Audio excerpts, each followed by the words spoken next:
Lead Maharashtra या बातमीपत्रात आपले स्वागत आहे। आज आपण बघतोय की पाठीमागे पंचायत समिती मिरजीची जी नवीन इमारत आहे, प्रशासकीय इमारत, या इमारतीमध्ये आज पंचायत समिती जे सदस्य आहेत बीजेपीचे यांनी नवीन सभागृहामध्ये मीटिंग घेण्यासाठी पाठीमागच्या सभेमध्येच विरोध केला होता आणि जोपर्यंत इमारतीचं उद्घाटन होत नाही तोपर्यंत नवीन सभागृहामध्ये सभा घेऊ नयेत असंही भाजपच्या सदस्यांनी म्हटलेलं होतं आणि सभापतींनी सुद्धा त्याच्यावर होकारार्थ दर्शवला होता। मात्र आज जी दुसरी मीटिंग आहे ही मीटिंग नवीन प्रशासकीय इमारतीमध्ये घेण्याचं ठरलं आणि सदस्यांना हे माहिती सुद्धा नव्हतं की नवीन सभागृहामध्ये ही मीटिंग आहे।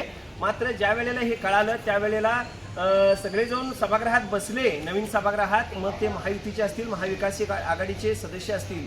मात्र याच दरम्यान भाजपच्या जे सदस्य आहेत म्हणजे महायुतीचे जे सदस्य आहेत यांनी सभात्याग केला आणि सांगितलं की नवीन इमारतीमध्ये जोपर्यंत उद्घाटन होत नाही तोपर्यंत इथं मीटिंग आयोजित करू नयेत असं मागच्या वेळा मीटिंगमध्ये ठरलेलं होतं। पण आपण हे का केलं असा सवाल विचारला आणि भाजपच्या सर्व जे सदस्य आहेत, महायुतीचे सदस्य आहेत, यांनी सभात्याग केला।